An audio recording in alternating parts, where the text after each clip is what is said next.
Vamos com mais informações aqui no Atualidades, vamos com a nossa entrevista de hoje e a Rádio Líder debate proteção de dados na internet e direito dos internautas. O Atualidades, então, recebe a advogada, a Priscila Piscinini. A entrevista é com Ederson Abi. Ok, obrigado, Gilmar. Estamos recebendo aqui no estúdio ao vivo, no estúdio panorâmico da Rádio Líder, a Priscila, que é advogada, também especialista em direito digital e possui capacitação em proteção de dados. Vamos debater esse cenário a partir de agora. E o digital que está muito em voga agora, principalmente com a pandemia, os meios de pagamentos, as interações das pessoas, o digital ganhou ainda mais força neste momento. E com isso vem também várias questões, principalmente de segurança, de proteção de dados, aquela proteção que todo mundo gosta, né, para não ser flagrado em alguma situação de golpe, de fraude, enfim, temos muito para conversar sobre esse cenário com a Priscila, que é capacitada em proteção de dados e também nesse meio digital. Primeiramente, Priscila, obrigado pela presença aqui ao vivo no estúdio da Rádio Líder. Seja bem-vinda, bom dia. Bom dia, eu agradeço o convite e a oportunidade de trazer um pouco de conhecimento e esclarecer algumas questões em relação à Lei Geral de Proteção de Dados Pessoais, que todo mundo acha que é um bicho de 7 cabeças e uma grande burocracia, quando, na verdade, é só para trazer mais transparência, mais facilidade na hora de fazer as contratações, o titular ter segurança e clareza sobre o que está sendo feito com os seus dados, tanto no âmbito digital quanto no âmbito físico, né? Claro que o digital fica mais evidente, porque hoje a gente acabou migrando todas as questões, a maioria das questões jurídicas migraram do mundo físico para o mundo digital.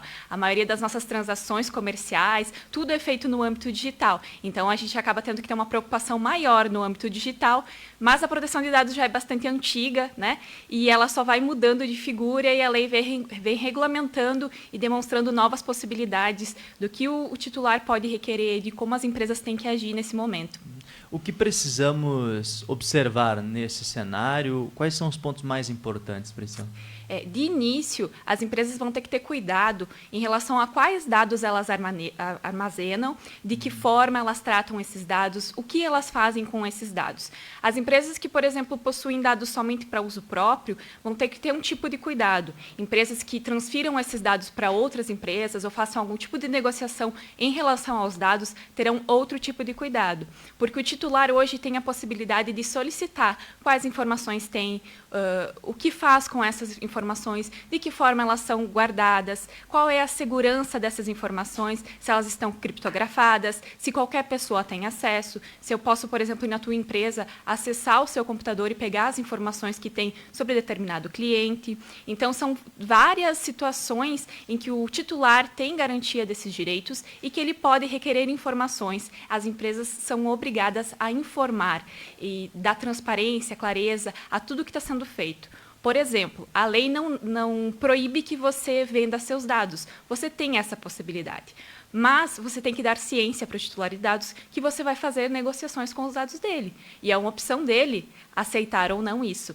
Então, a lei veio só para deixar mais transparente, porque no âmbito digital, principalmente, o que a gente tem muito é que você usa seus dados, por exemplo, para fazer contas em redes sociais de forma gratuita, quando, na verdade, seus dados são compartilhados com terceiros. E isso a gente não tem noção de como é que elas atuam ou para quem são transferidos esses dados. Então, em meio ao movimento social, a questão das eleições, das últimas eleições nos Estados Unidos, que houve todo aquele escândalo em relação a questão das informações que estavam sendo direcionadas para aqueles que não tinham, por exemplo, um partido definido.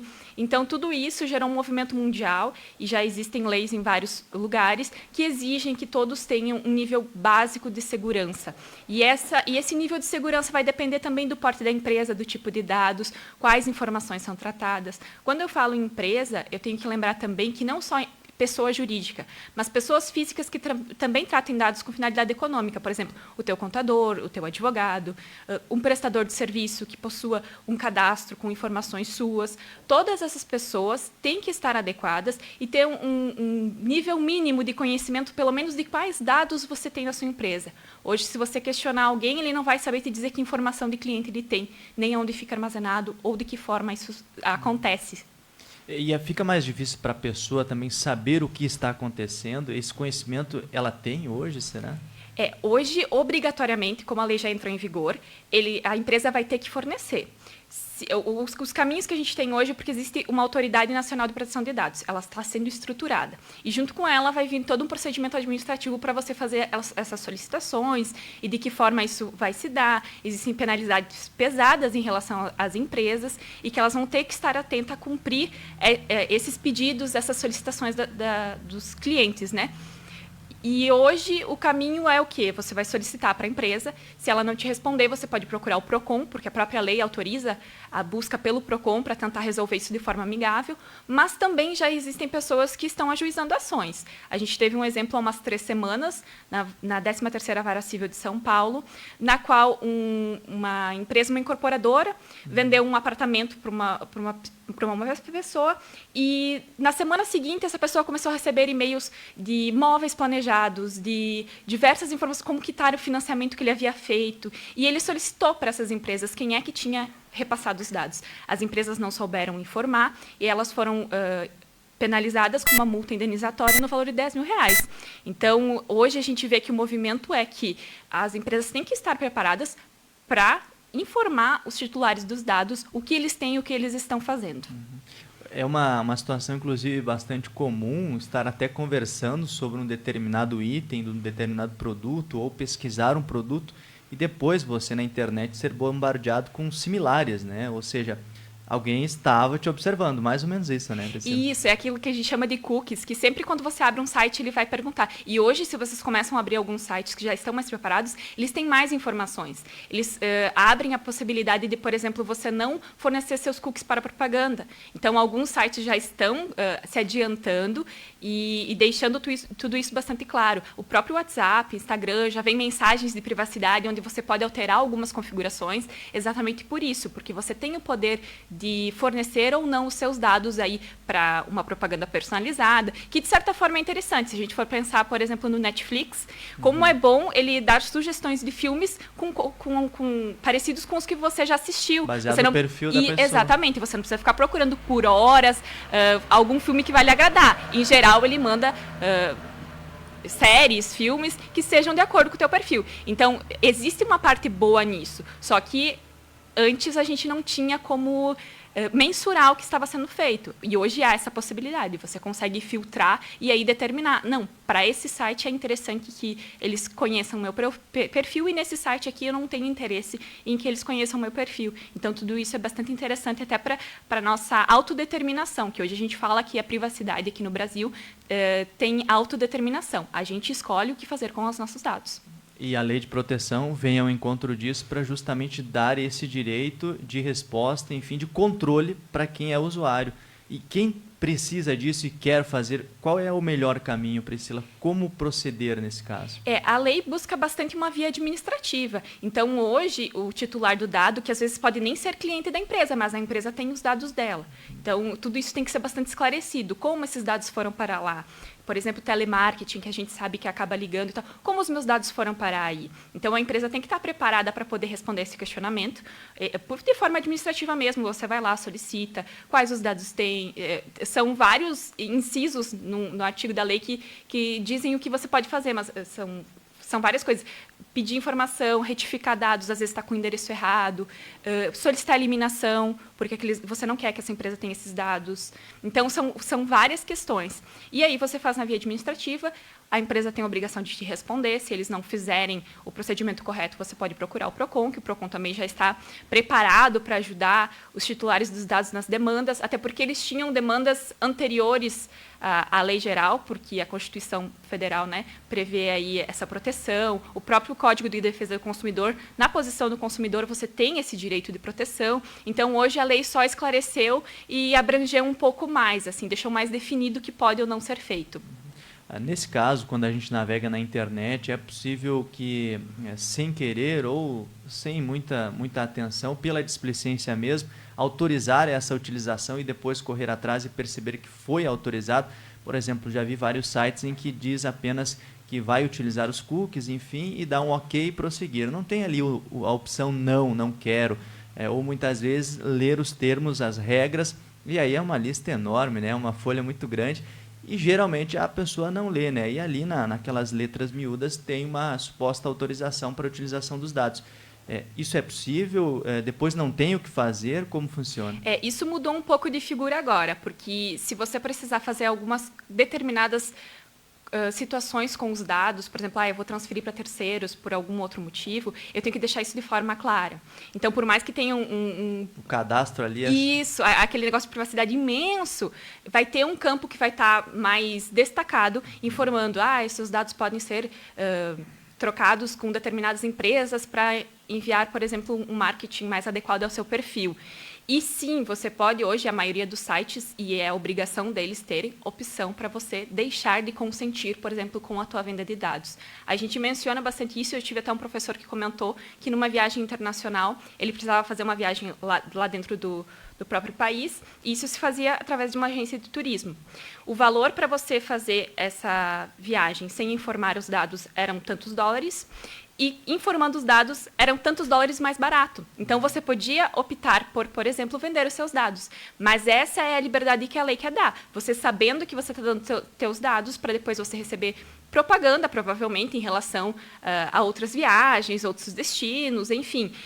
Mas você ter essa possibilidade de saber o que está acontecendo, o que está sendo feito. Regulamenta tudo, né? Isso.